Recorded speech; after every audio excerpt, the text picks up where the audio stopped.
Welcome to the NCS4 Research Seminar Series. My name is Brandon Allen, Director of Research at NCS4 and Associate Teaching Professor at the University of Southern Mississippi. It is my pleasure to introduce you to our presenter for this seminar, Dr. Drury, Professor at the University of Sussex, United Kingdom. Dr. Drury is a social psychologist specializing in the study of collective behavior. Today, Dr. Drury will discuss his research on the role of crowd psychology in managing safe events, implications for effective show stops. This presentation will provide a brief framework for the psychology of crowd management safety and discuss three types of artist-initiated show pause, show stops based on interviews from audiences and event safety professionals.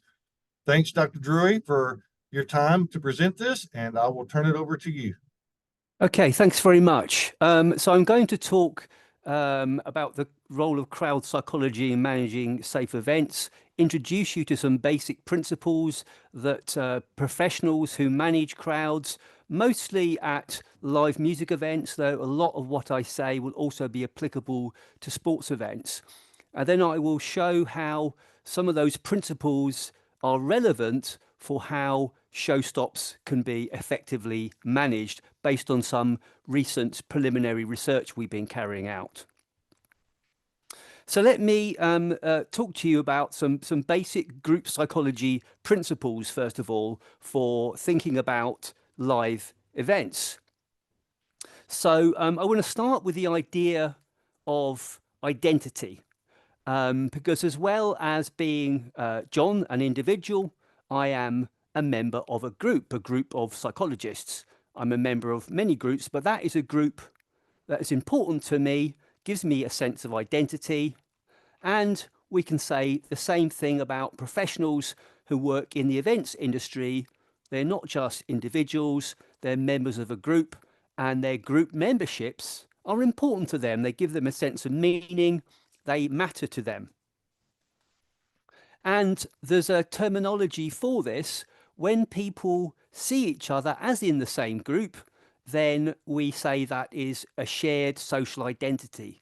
People have the same social identity as each other, and that really matters for how they think and what they do. So I'm briefly going to tell you what we've learned through years of looking at group behavior for the consequences of shared social identity in groups. And by the way, when I say a group, a crowd is a kind of group. So that's why this talk is about crowd psychology and group psychology, because they are similar things. So first of all, one of the things we know that when people see each other as in the same group, they define each other as in the same group, we know that they are more likely to trust each other, which means they're more likely to listen to each other. They're more likely to believe what the other person says to them. When people are in the same group, they're more likely to influence each other.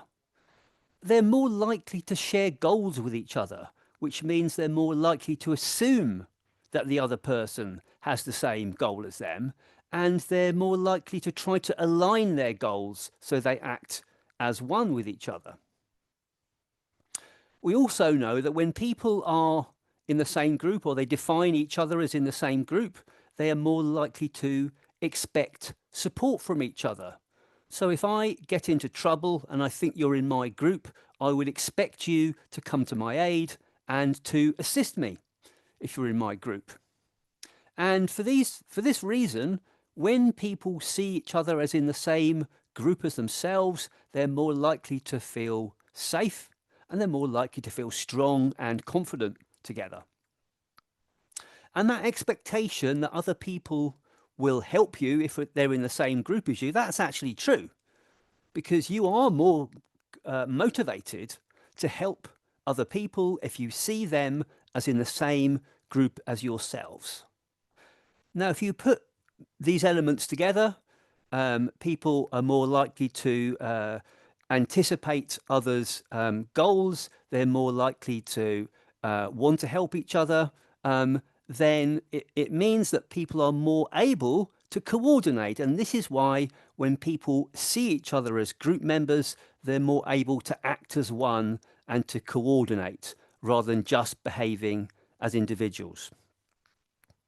Now, we have multiple identities, as I've already indicated. I'm not only John, I'm also a psychologist, but like everybody, I have multiple group identities, and these group identities become salient in different contexts. So you can imagine the same person going to a sports event and feeling emotional at that sports event. The same person is a student, and so they're much more quiet and restrained and polite during a lecture. But that same person is also a metal fan who enjoys being involved in a mosh pit, because each of those identities becomes salient in that context and drives normative behaviour for that person who values that identity.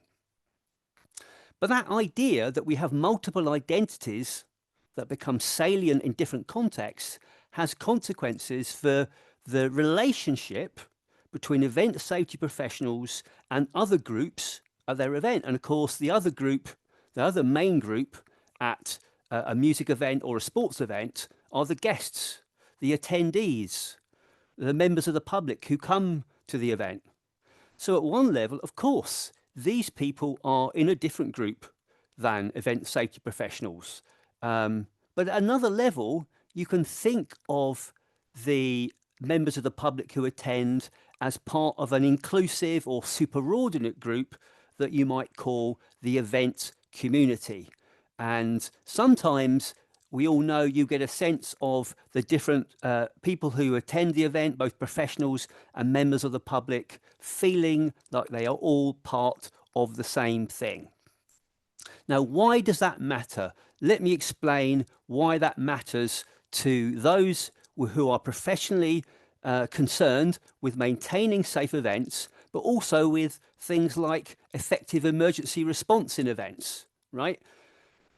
Because the kind of public behaviours that you want from people who attend your events are, first of all, in relation to each other, you want them to behave, in relation to yourself, you want them to behave in a way which cooperates with any instructions and guidance you might give them.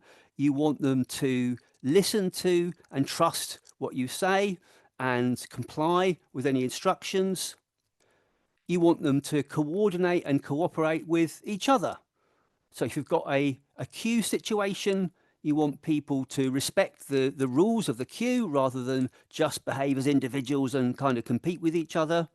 And if it's an emergency, you want people to understand the seriousness of the incident, therefore to act with urgency, but also with confidence in knowing what to do and not with too much anxiety.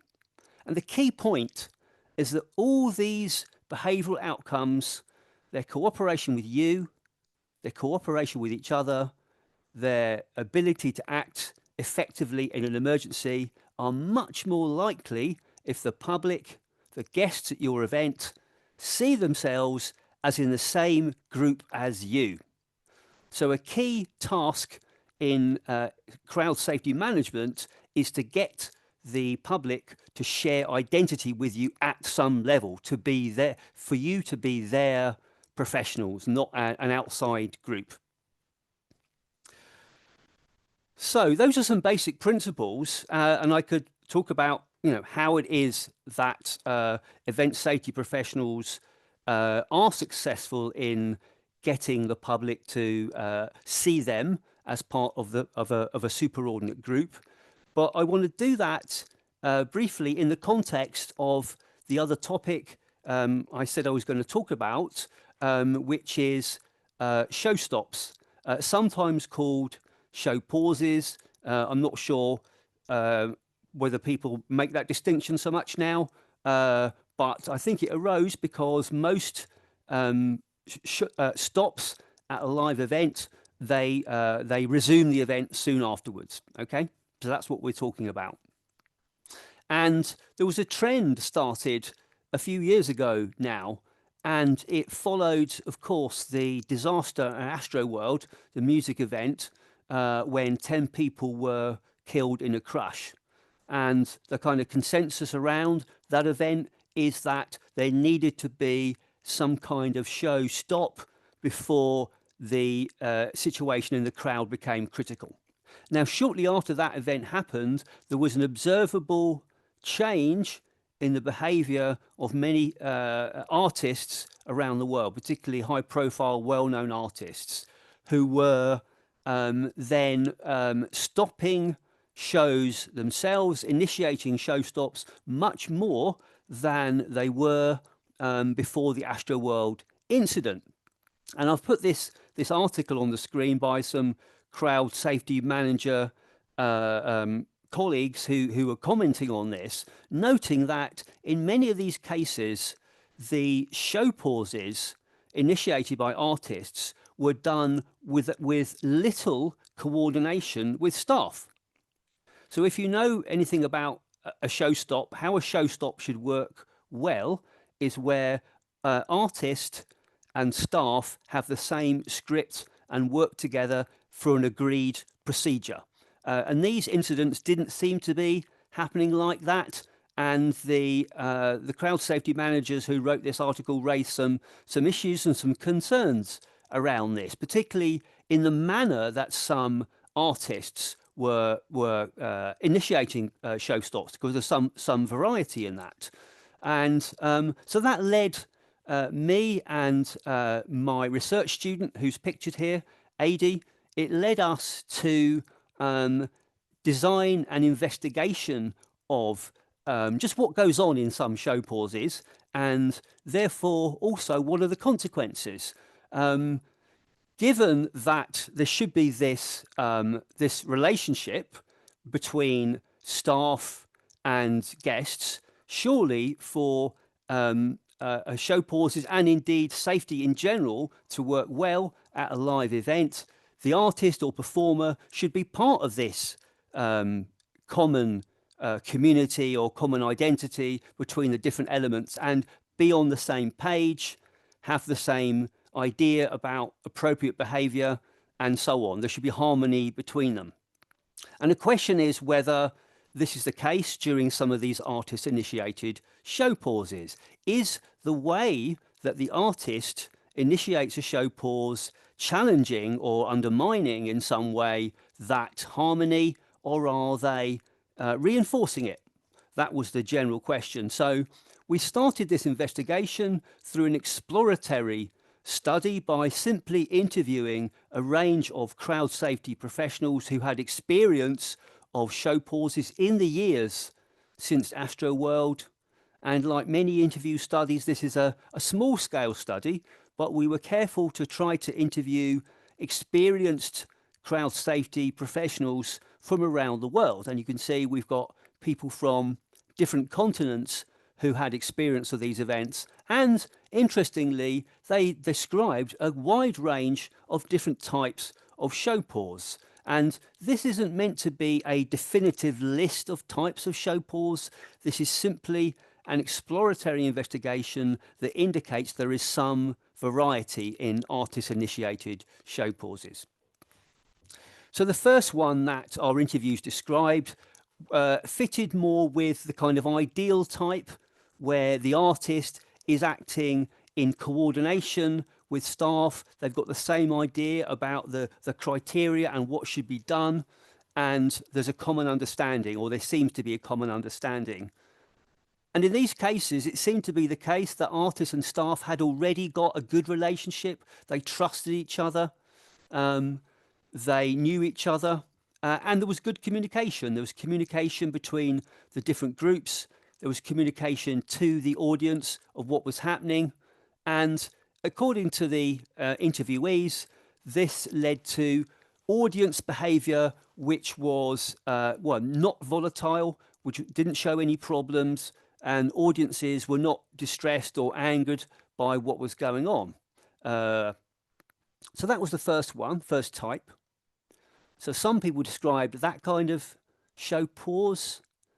Others described a show pause which seemed a little bit more chaotic.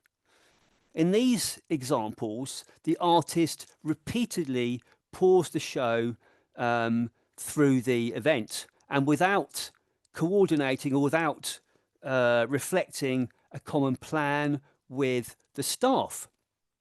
And these repeated pauses seem to be associated, according to our interviewees, with much more negative audience reactions when they happened. People in the audience became frustrated, they became confused, they became angry. And this was reflected in their attitudes towards the artist. They became negative towards the artist, they became a bit disengaged towards the artist and towards staff directives. So perhaps they were classifying, categorizing artist and staff as being separate from them and not acting in their interests, not explaining what was going on, being disruptive in terms of their enjoyment of the show. So it wasn't a positive outcome.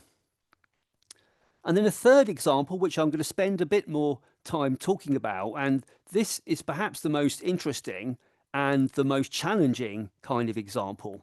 And so there we found a number of cases where the artist initiated a show pause and in doing so was critical of staff.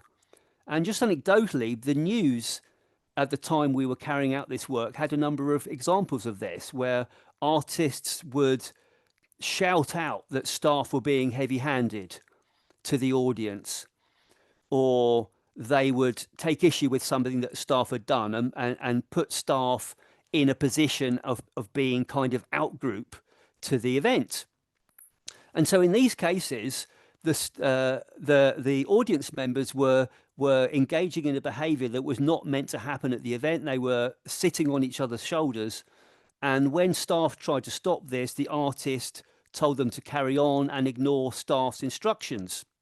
And so one of the staff says, afterwards, we saw that they kept doing this thing they were told to do by the artist, and they were breaking this rule, this culture that we're trying to establish amongst safety personnel.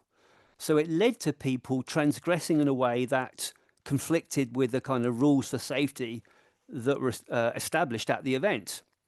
But more than this, in criticising the staff, the artist positioned the staff as antagonistic, as the enemy of the members of the audience. And this was reflected in one of the, according to one of our interviewees, a member of the audience coming up to her and being aggressive, and in fact using the very language of the artist in the way that he confronted her and treating her in a quite disrespectful way. So she says they were very aggressive in their behaviour. So this is audience members. So again, I went up beside him and I said, is anything wrong here? And they told me, we want water. And one of the guys, again, he was my age, I would guess. He just took his finger right up to my face. So I had to step back and knock to get his finger in my eyes. And again, in all my years at this festival, I've never had an experience like that. And he actually used some of the same phrases as the artist did. You are working for me here. I want you to give me water now, and you have to give me water, and that's your job. And I'm paying to be here, and it's my right to get water. So no sense of harmony or unity with staff there, and quite a risky situation, because if staff are regarded, safety staff are regarded in this way, then any instruction from them about safety will be disregarded. So this initial investigation led us to develop a couple of hypotheses that drew upon the principles I outlined at the beginning. So if it's the case that shared identity, seeing each other as being in the same group amongst the different subgroups, the artist, the staff and the audience, enhances cooperation between the different parties and leads to a safer event, then some artist-initiated show pauses can weaken that shared identity and thereby reducing cooperation and creating risk. And certainly our hypothesis was that it was these show stops where the artists are critical of staff. That seemed to be a clear hypothesis growing out of that third example I gave. But maybe it's the case, and this is what we sought to examine, whether all show stops led by the artist might also lead to a down grading of the sense of unity between audience and staff. So the way we investigated this was a quick survey, just a small survey amongst members of the public who had been to events where there was a show pause. So we relied on people to say they'd been to a show pause, and then we asked them a few questions about it.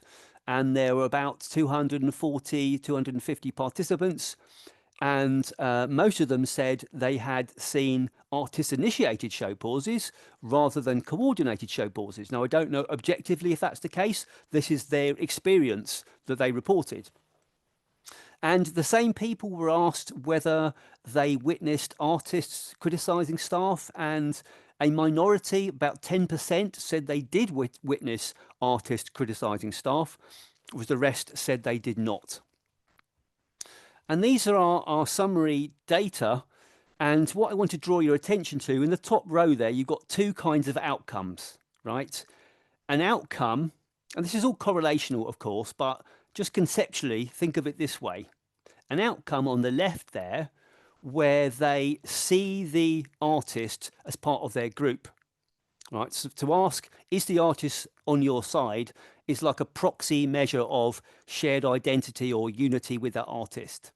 And on the right there, you've got whether they see the staff, the security and venue staff, as on their side, whether they see them as in the same group as themselves. Now, not surprisingly, perhaps, you know, people have come there for the artist. They are fans. They're not fans with the staff. Not surprisingly, if you look at the means in bold, you'll see in every case, they are more likely to say that the artist was on their side than the staff was on their side. That's not very surprising, perhaps. But the most noticeable comparison here is in the third row down. In that row where you see the artist criticise the staff, you see a large drop in the extent to which they saw the staff as on their side.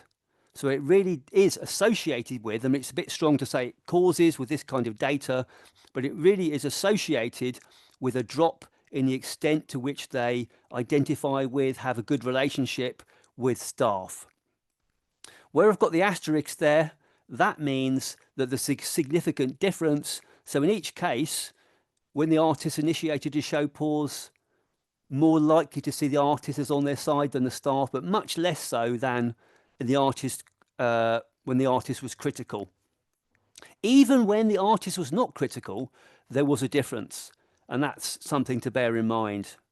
But finally here, the only row without an asterisk, coordinated show pause, no significant difference. So to the extent that they perceived that the show pause was properly coordinated between staff and artist, they were much less likely to feel a difference in the extent to which they identify with artist versus staff. So just to summarise that then, it's for these artist-initiated show pauses rather than show pauses which were perceived as coordinated that you get this drop in their relationship with staff and not seeing the staff as on their side and in their group.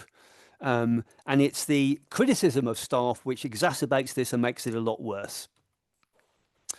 So these findings, they are practically important, we would argue, because of course it's really important that the artist is sensitive to what's going in the audience. They have this important role. They can see if there's crushing at the front or potential crushing at the front. They can see if someone is in danger. They have this role to initiate show stops, but there are risks associated with show stops that they initiate in a way that's not seen as coordinated with staff, because they risk reducing that shared identity between audience and staff, which then can lead to audience members becoming less cooperative with staff, which you need if you want safety.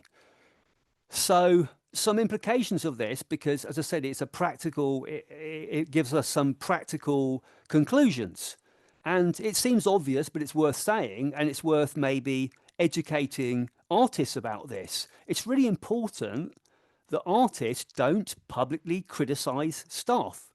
They might like to position themselves as kind of rebellious, but actually the safety consequences of that are serious.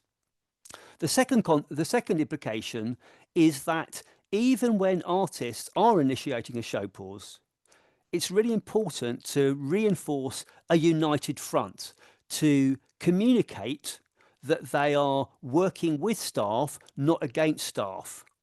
And that means, I think, work before the event to collaborate between staff and artists so they do have this common understanding and they know how to communicate and what to communicate about the fact that this is a joint decision, and they should project that joint decision. And I'd add one further thing, which I think it would really help artists to understand some of these ideas, to understand their role and the role of group psychology in live events. So my overall point, my overall takeaway is group psychology is part of safe events, and therefore you need to understand that group psychology properly.